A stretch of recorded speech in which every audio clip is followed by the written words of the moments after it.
അതൊക്കെ പോട്ടെ. പൃഥ്വി ഇവിടെ. അവനോട് ഒരു അത്യാവശ്യ കാര്യം പറയാനുണ്ട്. പൃഥ്വി ഇവിടെ ഇല്ല ഏട്ടാ. അവൻ അശ്വതിയായിട്ട് ഡിന്നറിന് പോയിരിക്കുക. നിനക്ക് എന്ത് വേണമെങ്കിലും ചെയ്യാം, പക്ഷെ നന്നായി ആലോചിച്ചിട്ട് മാത്രം. നമുക്കിടയിലുള്ള നിയമങ്ങൾ മറ്റാരെക്കാളും നന്നായിട്ട് നിനക്കറിയാലോ. അറിയാം. ഞാൻ ഇപ്പൊ തന്നെ ഡ്രൈവറിനെ അന്വേഷിച്ച് പോയിക്കോളാം. ഗുഡ്.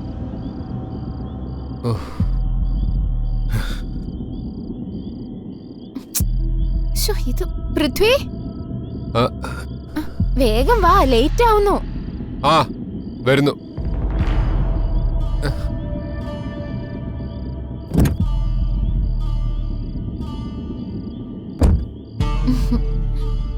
നമുക്ക് പോവാ.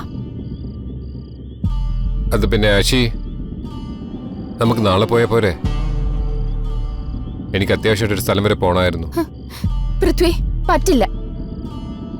അശി, നീ എന്നെ ഒന്ന് മനസ്സിലാക്ക. അത്രയ്ക്കൊരു എമർജൻസി ആയോണ്ടാ എനിക്ക് പോയേ പറ്റൂ.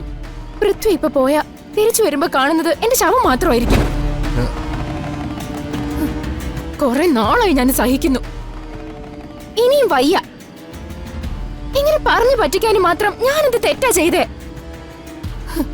എനിക്കറിയാം പൃഥ്വിക്ക് എന്നെ ഇഷ്ടമല്ല എന്നുള്ള കാര്യം. അതാ ഇങ്ങനെ ഓരോ കാര്യങ്ങൾ പറഞ്ഞു ഒഴിഞ്ഞു മാറുന്നേ. ഇനി പൃഥ്വി ബുദ്ധിമുട്ടണ്ട. ഞാൻ സ്വയം എന്റെ ശല്യം അങ്ങ് അവസാനിപ്പിച്ചേക്കാം. വേണ്ട, ഇങ്ങനൊന്നും പറയാതെ. ഞാൻ എങ്ങോട്ടും പോകുന്നില്ല. നമുക്ക് ഡിന്നറിന് പോവാം. ഓക്കെ? മറ്റെന്തിനേക്കാളും എനിക്ക് വലുത് താൻ തന്നെയാ. പോവാ.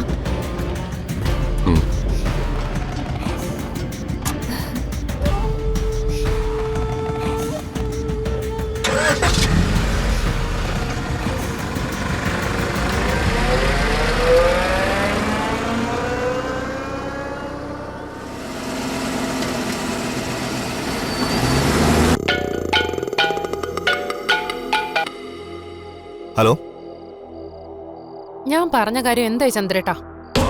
ആ കിരണിനെയും ദുർഗയും പുറത്താക്കാൻ എന്തെങ്കിലും വഴി കിട്ടിയോ? നീ ഇങ്ങനെ ധൃതി വെക്കാതെ ചന്ദ്രേ. അവരെ പുറത്തിറക്കണമെങ്കിൽ കൂടുതൽ കാര്യങ്ങൾ അവരെ കുറിച്ച് അറിയണം. അതിനെ നീ തന്നെ വിചാരിക്കണം. ഞാൻ എന്താ ചെയ്യേണ്ടത്?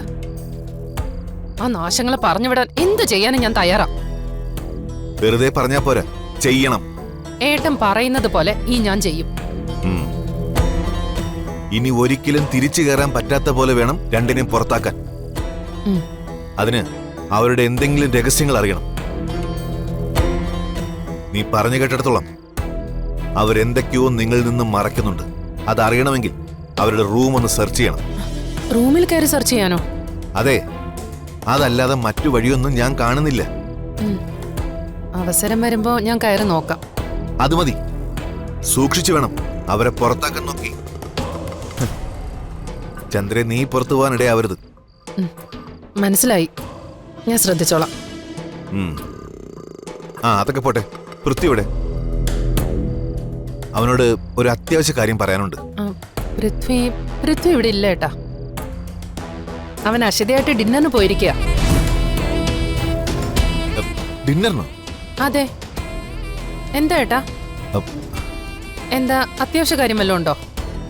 ഏയ്, ഒന്നുമില്ല. അത് പൃഥ്വിയോട് പറയേണ്ടതാ.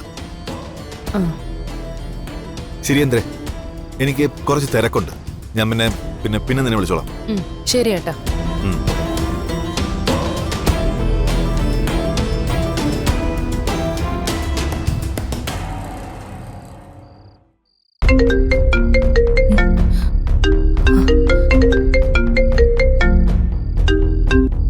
Hello sir.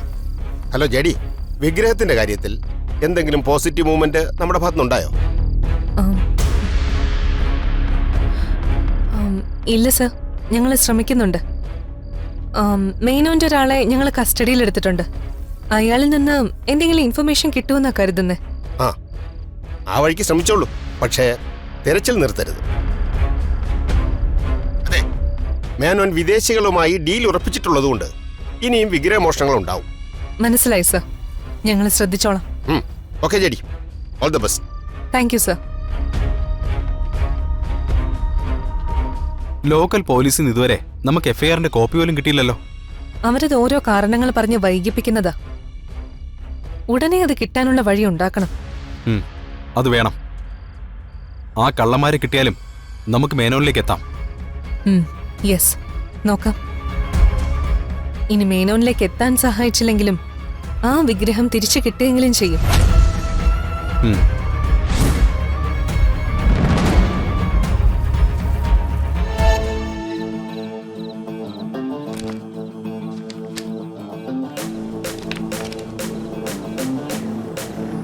തനിക്കെന്താ കഴിക്കാൻ വേണ്ടത്? എന്തായാലും കുഴപ്പമില്ല. ഏയ് അങ്ങനെയല്ല, ഇന്നെല്ലാം തന്റെ ഇഷ്ടത്തിന്. പറഞ്ഞോ, എന്തു വേണേലും വാങ്ങിച്ചു തരാം. അത് ദേ, പൃഥ്വി എന്റെ കൂടെ ഇങ്ങനെ ഇരിക്കുന്നത് തന്നെ എന്റെ സന്തോഷം.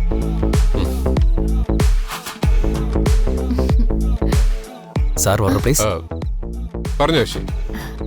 ഞാൻ നോക്കിയിട്ട് പറയാം. Okay madam.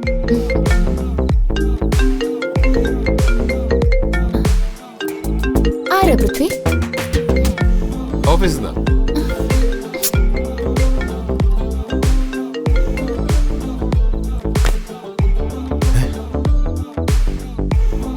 എടോ, ഞാൻ ഫോൺ എടുക്കുന്നില്ല. എന്താ പോരെ? Thank you.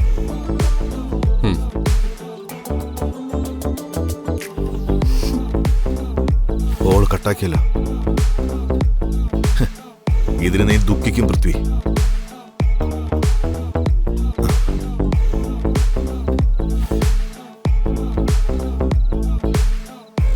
ഫ്രെഡി,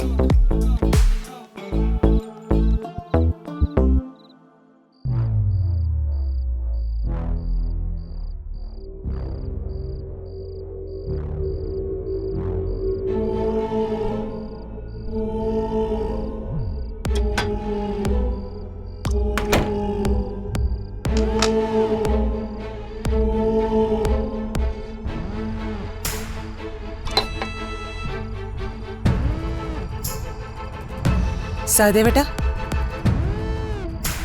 സഹദേവേട്ടാ, നീ വന്നു. എന്ത് സീരിയസ് ആയ ആലോചനയിലാണല്ലോ?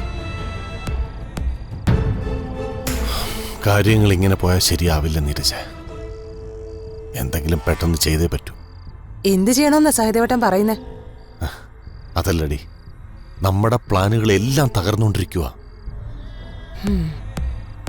ആദ്യം ആ പൂർണിമയെ മാത്രം ഒഴിവാക്കിയാൽ മതിയായിരുന്നു. ഇപ്പൊ ആ പൃഥ്വി, അക്ഷിത, അങ്ങനെ ആളുകളുടെ എണ്ണം കൂടിക്കൊണ്ടിരിക്കുക. ഒരു പരിധി വരെ ഇതിനെല്ലാം കാരണം നിങ്ങൾ തന്നെയാ. അല്ലെങ്കിൽ പൃഥ്വി ഓഫീസിൽ പോയ സ്ഥാനത്ത് നിങ്ങൾക്ക് പോയിരുന്നല്ലോ.